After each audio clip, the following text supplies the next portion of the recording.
প্রধানমন্ত্রী নরেন্দ্র মোদীর সঙ্গে দেখা করেছি। আমি এখানে এসেছিলাম কংগ্রেস পার্টির কংগ্রেস ওয়ার্কিং কমিটির মিটিংয়ে। তো যখন দেখলাম দিল্লি এলাম, তখন একবার যদি চেষ্টা করা যায় পশ্চিমবঙ্গের যে সমস্ত পরিযায়ী শ্রমিকরা আছে তাদের দুরবস্থার কথা তুলে ধরে প্রধানমন্ত্রীকে যদি এই বিষয়টা বলার চেষ্টা করা যায়, খারাপ হয় না। আমি সেই জন্যেই প্রধানমন্ত্রীর কাছে একটা অ্যাপয়েন্টমেন্ট চেয়েছিলাম। ঘটনাচক্রের অ্যাপয়েন্টমেন্টটা পেয়ে গেছিলাম এবং পেয়ে যাওয়ার সঙ্গে সঙ্গে দেখুন দর্শক, আজ আমরা আলোচনা করব পশ্চিমবঙ্গের রাজনীতিতে উঠে আসা এক চাঞ্চল্যকর ঘটনা ঘিরে। এমন এক ঘটনা যা 2026 সালে বিধানসভা নির্বাচনের আগে রাজ্য রাজনীতিতে বড়সড় ঝড় তুলতে চলেছে। একদিকে যখন কেন্দ্রীয় স্বরাষ্ট্রমন্ত্রী অমিত শাহ কলকাতায় দাঁড়িয়ে বাংলা বদল আনার ডাক দিয়েছেন, ঠিক সেই সময়ই দিল্লিতে প্রধানমন্ত্রী নরেন্দ্র মোদীর বাসভবনে গিয়ে বৈঠক করলেন কংগ্রেস প্রবীণ নেতা, প্রদেশ কংগ্রেস প্রাক্তন সভাপতি অধীর রঞ্জন চৌধুরী। প্রশ্ন একটাই, তবে কি 2026 সালে আগে বাংলার রাজনীতিতে আরও এক বড় চমক আসতে চলেছে? তবে কি কংগ্রেস ছেড়ে বিজেপিতে যোগ দেওয়ার পথে হাঁটছেন অধীর রঞ্জন চৌধুরী? দর্শক, রাজনীতিতে কোনো ঘটনাই হঠাৎ করে ঘটে না। প্রতিটি সাক্ষাৎকার, প্রতিটি বৈঠকে নেপথ্যে থাকে সুপরিকল্পিত পরিকল্পনা। আর তাই প্রধানমন্ত্রী নরেন্দ্র মোদী সরকারি বাসভবনে অধীর রঞ্জন চৌধুরীর এই সাক্ষাৎকারকে হালকাভাবে নেওয়া কোনো সুযোগ নেই।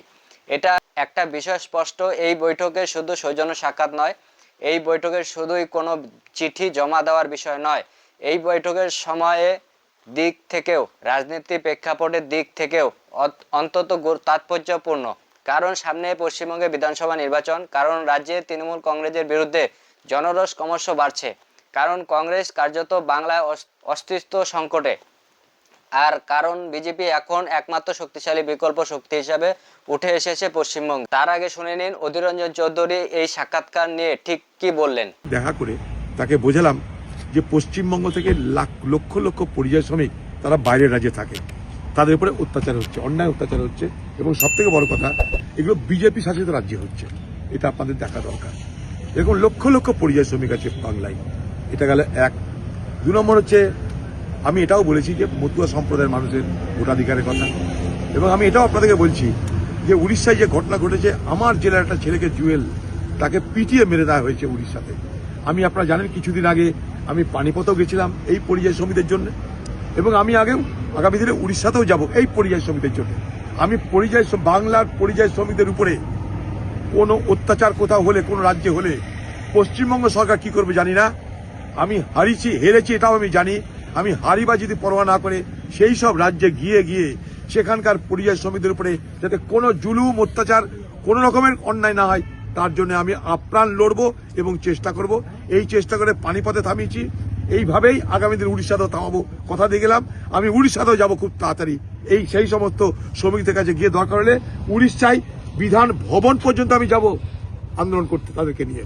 অত সহজ নয়, কারণ ভারতবর্ষের যে কোনো মানুষের, যে কোনো রাজ্যের, যে কোনো ভাষার, যে কোনো ধর্মের, যে কোনো মানুষের ভারতবর্ষের যে কোনো রাজ্যে রুজি রোজগার করার, থাকা, পড়া সব অধিকার আছে। সে অধিকার কেউ কেড়ে নিতে পারে না। সে অধিকার যদি কেড়ে নেওয়ার চেষ্টা করে, পশ্চিমবঙ্গ সরকার কি করবে জানি না। পশ্চিমবঙ্গ সরকার কলকাতায় কাঁদবে, পাড়ায় পাড়ায় কাঁদবে, কিন্তু যে রাজ্যে ঘটনা সে রাজ্যে যাবে না তারা, কারণ তারা এটাকে ভোট নির্বাচনের ইস্যু বানায়। আমি নির্বাচনের জন্য নয়, সেই সমস্ত মানুষদের উপরে, সেই সমস্ত পরিযায়ী শ্রমিকদের উপরে অমানবিক অত্যাচার হচ্ছে, তার মোকাবেলা করতে যাব আমি। দর্শক, অধীর রঞ্জন চৌধুরী দীর্ঘদিন ধরে কংগ্রেস রাজনীতির সঙ্গে যুক্ত, কিন্তু প্রশ্ন হলো, কংগ্রেস কি আজ বাংলায় অধীর রঞ্জন চৌধুরীর জন্য কোনো ভবিষ্যৎ তৈরি করতে পেরেছে? উত্তরটা আপনারাও জানেন। এক সময় যে কংগ্রেস বাংলায় রাজনীতিতে প্রধান শক্তি ছিল, আর সেই কংগ্রেসের অবস্থা কি? ভোটে ভরাডুবি, সংগঠনহীন, নেতৃত্বের অভাব, আর সর্বোপরি দিশাহীনতা। এই অবস্থায় দাঁড়িয়ে অধীর রঞ্জন চৌধুরীর মতো অভিজ্ঞ নেতা কি চুপচাপ বসে থাকবেন, নাকি তিনি নতুন রাজনৈতিক রাস্তা খুঁজবেন? ঠিক এই জায়গাতে এসে অধীর রঞ্জন চৌধুরী এবং মোদীজির বৈঠকে নতুন মাত্রা পাচ্ছে। দর্শক, কংগ্রেসের অন্দরমহলে বলছে অধীর রঞ্জন চৌধুরী নাকি প্রধানমন্ত্রীকে চিঠি লিখেছিলেন, বাঙালি পরিযায়ী শ্রমিকদের ওপর অত্যাচার বন্ধ করার দাবি জানিয়েছেন। কিন্তু প্রশ্ন হলো, এই দাবি তো সংসদেও তোলা যেতে পারত, কোনো সাংসদের দ্বারা, মিডিয়ার মাধ্যমে তোলা যেতে পারত, তাহলে সরাসরি প্রধানমন্ত্রী বাসভবনে গিয়ে বৈঠক কেন? এর উত্তর একটাই, কারণ অধীর রঞ্জন চৌধুরী জানেন দেশের প্রকৃত সিদ্ধান্ত নেওয়া হয় কোথায়। কারণ অধীর রঞ্জন চৌধুরী নরেন্দ্র মোদীর মানেই সিদ্ধান্ত, মানেই শক্ত নেতৃত্ব, আর একটাই বিজেপির শক্তি। দর্শক, এই বৈঠকের সময় আরও গুরুত্বপূর্ণ একটি বিষয় আলোচনা উঠে এসেছে, নির্বাচন কমিশনের বিশেষ নিবিড় সংশোধন বা এসআইআর। আজ গোটা বাংলা জানে ভোটার তালিকা মানে তৃণমূলের কারচুপি, ভুয়ো ভোটার, বাংলাদেশে অনুপ্রবেশ, একই ব্যক্তির একাধিক ভোটার কার্ড। এই সবই তৃণমূল কংগ্রেসের ভোট ব্যাংক রাজনীতির ফল। আর সেখানে বিজেপি সরকার নির্বাচন কমিশনের মাধ্যমে শুরু করেছে স্বচ্ছতা অভিযান। বিশেষ নিবিড় সংশোধনের মাধ্যমে ভুয়ো ভোটার চিহ্নিত করার কাজ শুরু হয়েছে। কিন্তু তৃণমূল কংগ্রেস কি করছে? বিক্ষোভ করছে, হাঙ্গামা করছে, নির্বাচন কমিশনের ওপর চাপ সৃষ্টি করছে। কারণ তৃণমূল কংগ্রেস জানে ভুয়ো ভোটার বাদ গেলে তাদের ক্ষমতা নড়েচড়ে বসবে। এই আবহে অধীর রঞ্জন চৌধুরী প্রধানমন্ত্রী নরেন্দ্র মোদীর সঙ্গে এসআইআর নিয়ে আলোচনা করেন। কিন্তু প্রশ্ন উঠছে, অধীর রঞ্জন চৌধুরী কি আদৌ তৃণমূলের এই বিক্ষোভের পাশে দাঁড়িয়েছেন, নাকি তিনি বুঝতে পারছেন বাংলা গণতন্ত্র বাঁচাতে ভোটার তালিকা শুদ্ধ করার কাজ জরুরি? দর্শক, এটাও লক্ষণীয়, এই সময়ে রাজ্যসভায় একাধিক আসনে নির্বাচন আসন্ন। এই সময়ে কংগ্রেসের ভিতরের নেতৃত্বের সংকট চরমে।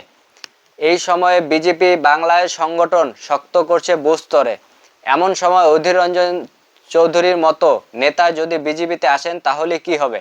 প্রথমত, বিজেপি পাবে একজন অভিজ্ঞ সংসদীয় রাজনীতিবিদ। দ্বিতীয়ত, কংগ্রেসের আরও দুর্বল হবে। তৃতীয়ত, তৃণমূলের বিরুদ্ধে লড়াই আরও শক্তিশালী হবে। আর সবচেয়ে বড় কথা, 2026 নির্বাচনে বিজেপির বদল স্লোগান বাস্তব রূপে পাবে। দর্শক, প্রধানমন্ত্রী নরেন্দ্র মোদী বারবারই বলেছেন, পরিবারতন্ত্র নয়, কর্মসংস্কৃতি, তুষ্টিকরণ নয়, উন্নয়ন চাই, ভোট ব্যাংক নয়, জাতির স্বার্থে। অধীর রঞ্জন চৌধুরী কি আজ সেই রাজনীতির দিকেই ঝুঁকছেন? এই প্রশ্নের উত্তর সময় দেবে, কিন্তু এটুকু নিশ্চিত, বাংলার রাজনীতিতে বড় পরিবর্তনের ইঙ্গিত মিলছে। আজ যে কংগ্রেস বিজেপিকে আক্রমণ করছে, সেই কংগ্রেসেই নেতা প্রধানমন্ত্রীর দরবারে গিয়ে বৈঠক করছেন।